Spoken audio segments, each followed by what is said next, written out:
l'histoire du Val d'Essonne est marquée par l'omniprésence de l'eau. Ici, l'eau est un élément emblématique des paysages. Notre territoire est en effet traversé par les rivières Essonne, Juine et Colle. Au quotidien et pour l'avenir, la communauté de communes et les syndicats de rivières contribuent à la préservation de cette ressource précieuse, pour notre environnement, mais aussi pour notre économie locale. C'est ce que je vous invite à découvrir dans cette nouvelle vidéo de notre rubrique Zoom Local.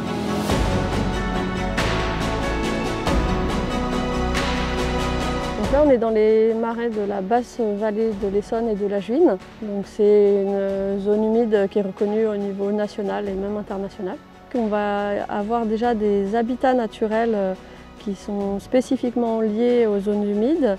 Tout ce qui est pièces d'eau évidemment, tout ce qui est berge des pièces d'eau, donc avec des boisements humides, des prairies humides, des mégaforbiers qui sont des formations de hautes herbacées. Et au niveau des espèces, ça va être très riche puisqu'on va avoir des espèces strictement aquatiques comme la bouvière qui est un tout petit poisson qui va pondre dans des moules d'eau douce. Et puis ce site il est aussi connu au niveau botanique pour la fougère des marais qui est protégée en Île-de-France. Les sites ils sont connus essentiellement pour la diversité des oiseaux et la rareté de certaines espèces.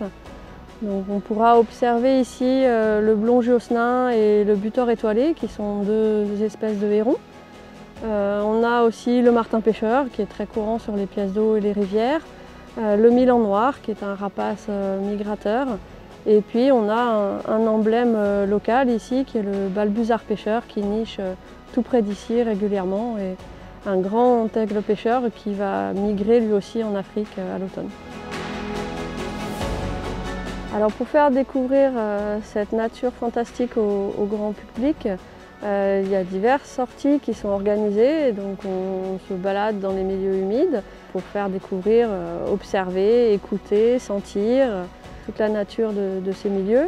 Le sujet des zones humides et de l'eau, il est très important parce que sur la Terre, il y a une grande diversité d'êtres vivants et on a tous un point commun, c'est qu'on est dépendant de l'eau pour vivre.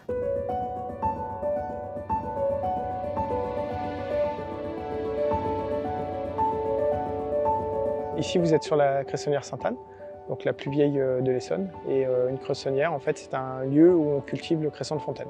Alors, je me suis installé en 2008 et en 2018, on a fait une conversion bio. Donc, c'est vraiment important pour nous par rapport au milieu. Justement, on travaille avec de l'eau. On a un impact quand même sur cette ressource, donc c'était essentiel de partir sur le bio.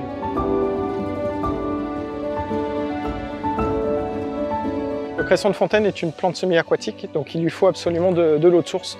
Je peux vous faire voir donc le système racinaire. Toute la partie feuillage est en dehors de l'eau et toutes les racines sont dans l'eau. Ce système racinaire, on voit, il est assez dense, ça fait vraiment comme un filtre. Ça a une importance sur la qualité de l'eau.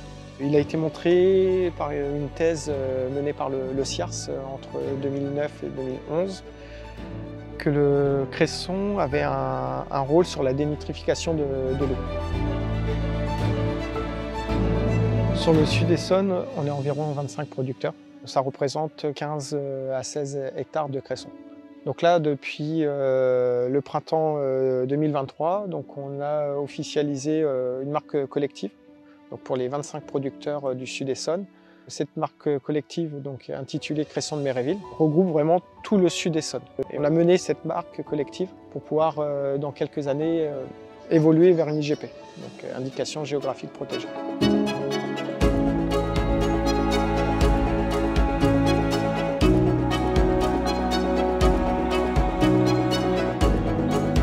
Du coup, on a préparé un crémeux de panais.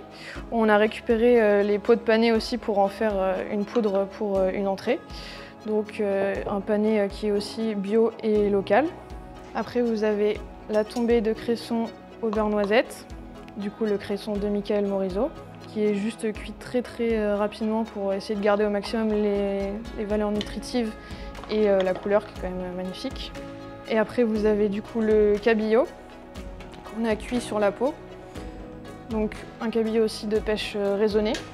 Après vous avez du coup le sarrasin torréfié qui est juste apporte un côté croustillant et un petit goût torréfié qui va vachement bien avec le côté poivré du cresson. Et après, pour garder le maximum de goût, des petites pousses de cresson fraîches.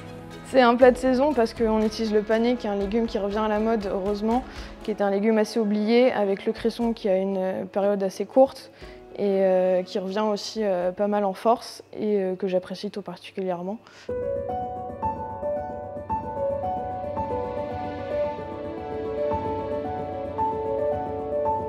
L'eau a façonné le Val d'Essonne, créant des milieux humides riches et variés.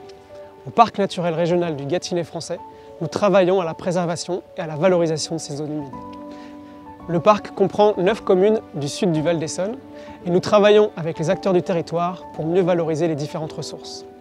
Le programme de subvention Leader porté par le parc va permettre de développer de nouveaux projets. Par exemple, le développement de filières agricoles durables. Nous travaillons également au développement de la culture du chanvre, une plante écologiquement vertueuse que vous découvrirez dans la prochaine vidéo.